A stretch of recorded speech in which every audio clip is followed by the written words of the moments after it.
안녕하세요. 교양가봇의 호수입니다. 여러분은 자신이 응원하는 팀의 라이벌 팀을 감정적으로 격하게 비난해 본 적 있으신가요? 내가 속한 집단이 아닌 특정 타 집단을 수준 낮고 극단적이고 바보 같은 사람들이 모인 곳이라고 생각해 본 적 있으실까요? 오늘은 사람들이 편을 가르고 싸우는 원리에 대해 같이 얘기해 보려고 해요. 워낙 다양한 원인들이 있겠지만 이번엔 우리 인간의 생물학적 특성 쪽으로 이야기해 보려고 합니다.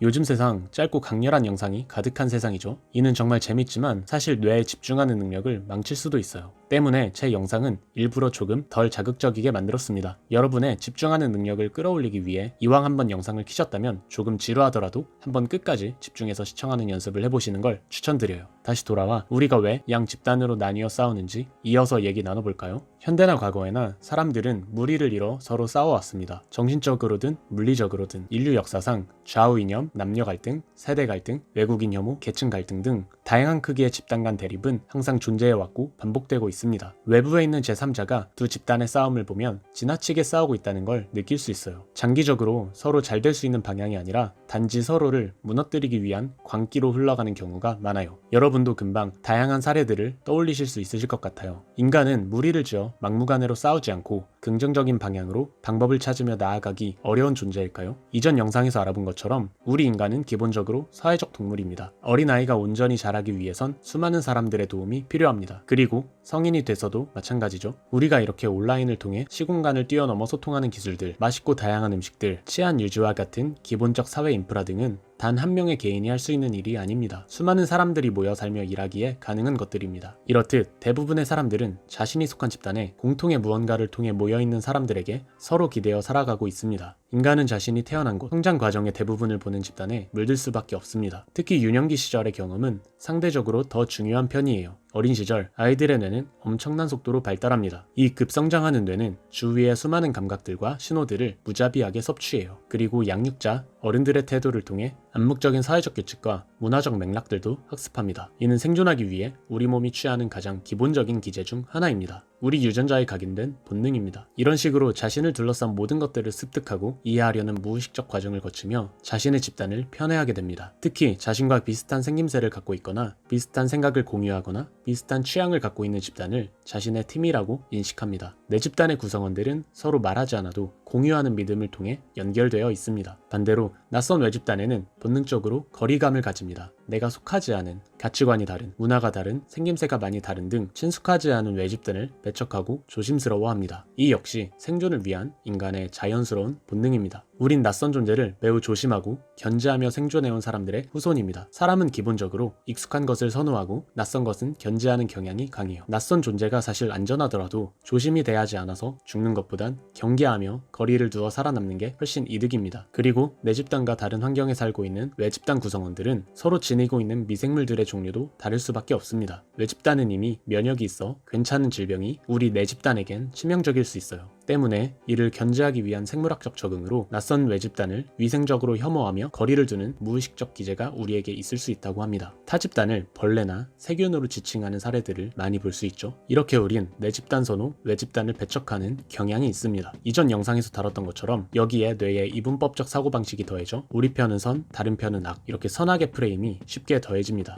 인간은 고상한 존재이기 전에 근본적으로 여러 생명체들 중 하나인 동물입니다. 인간의 신체는 다양하고 미묘한 감각적 신호들을 무의식적으로 해석하고 판단합니다. 우린 이성으로 판단하기 전에 이미 습득한 편견이나 고정관념, 생물학적 본능으로 타인과 외집단을 평가합니다. 이런 무의식적인 내 집단 선호, 외집단 배척 본능을 가장 쉽고 격하게 느낄 수 있는 예시적 상황이 있습니다. 우리 대다수가 공유하고 있는 감정이죠. 바로 애국심입니다. 요즘 사람들에겐 애국심이란 표현이 너무 거창할 수도 있을 것 같네요. 국뽕이라고 표현하면 좀 와닿을까요? 그 벅차면서도 뭔가 뜨거운 자부심이 끓어오르는 느낌. 자신이 속한 국가를 애정하는 애국심 역시 내 집단 선호 본능의 한 사례입니다. 아무리 우리나라를 욕하고 비하하는 사람이더라도 한편으론 월드컵이나 올림픽 같은 경쟁에서 우리나라가 외부 국가를 이겼을 땐 분명 뭔가 고양되면서 끓어오르는 강렬한 감정을 느꼈을 겁니다. 내 집단을 대표하는 사람들의 활약을 보면 마치 내가 그것을 성취한 것처럼 마음이 웅장해지죠. 내 집단의 성취는 그 내부 구성원 내의 보상체계를 건드립니다. 그리고 여러 사람 사람이 모여있으면 감정은 공명하고 증폭됩니다. 이는 엄청나게 짜릿한 쾌감을 선사해요. 이런 내 집단 선호 본능이 특정한 환경적 맥락과 결합해 극단적으로 발현되면 인간인 학살, 인종 청소까지 진행되는 경우가 있어요. 똑똑한 사람들이 특정 집단의 사람들을 계획적이고 치밀하게 학살한 사건을 우린 알고 있죠. 2차 대전은 100년도 안 된 일입니다. 1세기도 지나지 않은 일이지만 현대 우리들에겐 너무도 까마득하고 낯설게만 느껴집니다. 다양한 연구와 사례들을 살펴보면 사람에겐 내 집단 선호, 외 집단 배척 본능이 있다는 건 거의 확실해 보입니다. 그렇다고 외 집단을 혐오하는 것을 정당화하면서 당연시해도 된다는 건 절대 아닙니다. 우리들에게 이런 경향이 있음을 인지하고 이 본능을 조율할 수 있다는 것이 중요합니다. 자신에게 이런 내 집단 편의 본능이 있다는 사실을 확실히 인지해야 합니다. 그리고 평소에 좋지 않게 바라보는 외 집단이 있다면 우린 한번 생각해 봐야 합니다. 내가 특정 집단을 인간이 아닌 단순 악으로 규정해버리고 1차원적으로 바라보고 있는 건 아닐까? 외 집단을 악으로 규정하고 납작하게 바라보면 우리가 해결하고 싶은 근본적인 것을 놓칠 수 있습니다. 세상은 생각보다 더 복잡하고 역설이 가득하며 입체적이라는 것을 상기해야 합니다. 아무리 똑똑한 사람이어도 인간은 감정에 매몰되어 이성적 사고가 마비되고 비합리적으로 행동하기 너무나 쉬운 존재입니다. 우린 내 집단과 외 집단이 서로 윈윈할 수 있는 방법을 찾아보려는 시도를 해볼 수 있어요. 조금이라도 방법을 찾아보며 시도하는 것과 과열된 감정에 휘말린 채로 행동하는 것은 엄청난 차이가 납니다. 분위기에 휩쓸려 소중한 시간과 에너지를 이상한 곳에 낭비하고 있는 건 아닌지 비슷한 사람들 속에서 같이 감정을 폭발시키는 연대의 짜릿함에 그저 푹 빠져있는 것밖에 안 되는지 성찰해볼 필요가 있어요. 이 감정이 정말 가치를 만들어내는 방향으로 상황을 이끌어가는지 생각해봐야 합니다. 대체 왜 저렇게 행동할까? 같이 해결할 수 있는 게 있을까? 외 집단을 입체적으로 바라보고 행동하려는 시도를 하면 좀 더 근본적인 해결책을 발견할 수 있지 않을까요? 꼭 거대한 규모의 충돌이 아니더라도 상대적으로 작은 집단 간의 충돌에서도 우린 차분하게 상황을 다각적으로 바라보는 시도를 해볼 수 있습니다. 서로 비난하고 깎아내리고 무너뜨리는 데 들어가는 에너지의 상당수를 더 본질적이고 가치를 더하는 쪽에 사용하면 좋겠어요. 최근 또 안타까운 전쟁이 발발했습니다. 2차 대전, 냉전 이후 우리가 누려온 나름의 평화, 전쟁이 비일상적인 상황은 사실 인류 역사를 놓고 보면 이례적인 상황입니다. 우린 우리가 누리고 있는 평화를 당연한 것으로 착각하는 경향이 있습니다. 사실 세상은 엔트로피 법칙처럼 가만히 있으면 무질서로 갑니다. 청소를 조금만 안 해도 금방 먼지가 쌓이는 것처럼요. 질서는 엄청난 에너지가 드는 당연하지 않은 것입니다. 우리가 보낸 평범해 보이는 일상이 그렇습니다. 평온한 일상은 수많은 사람들의 노력이란 에너지 덕분에 가능합니다. 일상의 치안, 인프라 전부 당연한 게 아니죠. 하루하루가 정말 당연한 게 없음을 느끼는 요즘, 일상에 감사한 마음을 품어보고 내가 싫어하던 외 집단을 입체적으로 한번 바라봐보면 어떨까요? 부정적 감정이 담긴 시선으로 바라볼 땐 보이지 않았던 다양한 요인들을 마주할 수 있지 않을까요? 이는 아이러니하게도 결국 우리 자신에게도 도움으로 돌아올 것입니다. 여러분의 내 집단들, 외 집단들은 무엇인가요?